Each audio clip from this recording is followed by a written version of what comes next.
New Delhi Leaders Declaration has 83 paras in all. All 83 paras have 100% consensus across all countries. There are 8 paras on the geopolitical issue, which is entitled Planet, People, Peace and Prosperity. All those 8 paras have 100% acceptance. All countries have unanimously supported the New Delhi Leaders Declaration. This is one declaration without a single footnote and without any chair's summary. This is a complete statement with 100% unanimity. This demonstrates both the Prime Minister's and India's great ability to bring all developing countries, all emerging markets, all developed countries, China, Russia, everybody together on the same table and bring consensus.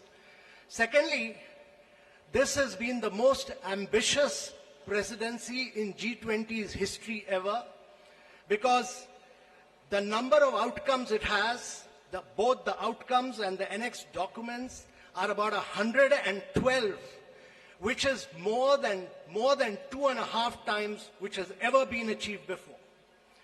Thirdly, this presidency, if you go through the New Delhi Leaders Declaration, it has a huge India narrative, it has a huge India footprint, whether you look at the Deccan high-level principles on food security, whether you look at the Chennai high-level principles for blue ocean economy, whether you look at the Goa roadmap for tourism, whether you look at the Gandhinagar implementation roadmap for land restoration, or Jaipur call for enhanced MSMEs, all this will leave a huge footprint of India in G20.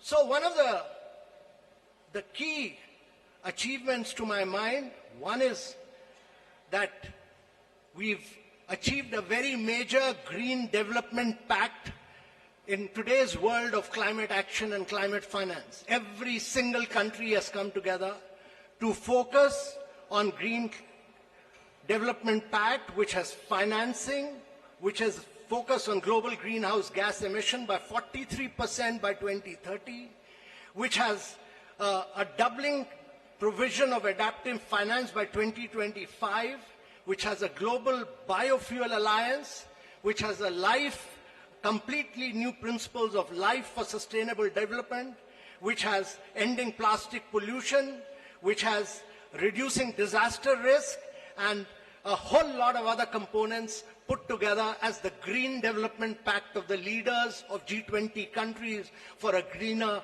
world of tomorrow.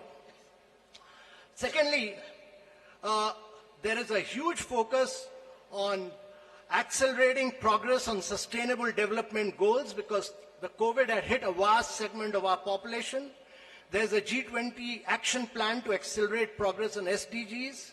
There is a huge focus on education, health, nutrition. There's a huge focus on creative industries like culture as a transformation for SDGs. And there is a huge focus on inclusive and resilient growth in this entire things, some of which, most of which the finance minister has spoken about, so I'm not talking. But I think one of the biggest achievements of this New Delhi Leaders Declaration is what we've achieved on women-led development, with a massive focus on women empowerment and gender equality.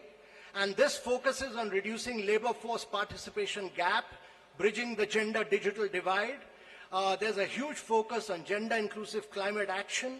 There's a completely big focus on women's food security, nutrition and well-being. And we've created a new working group on empowerment of women, which Brazil will carry forward. There's the next key big focus has been on technological transformation and the digital public infrastructure.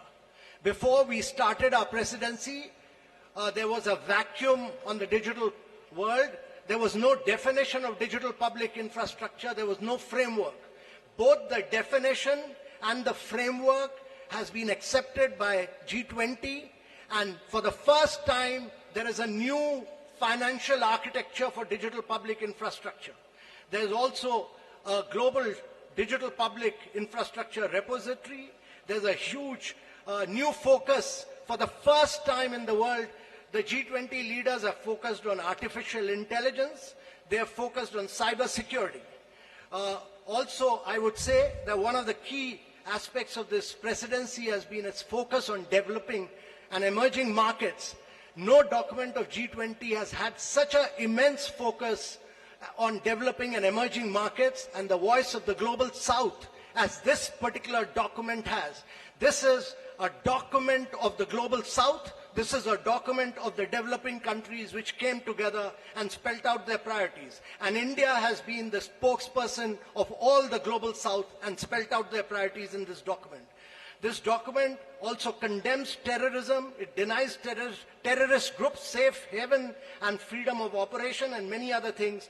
But let me assure you that for the planet, there are several new initiatives on climate and health, and this has been an inclusive G20.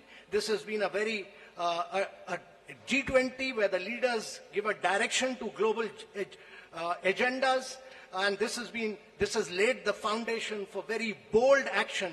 But more than anything else, it has amplified the voice of global south. It has also demonstrated that India has a huge capacity of bringing the world together and leading the world in developmental and geopolitical issues as well. So thank you very much, ladies and gentlemen.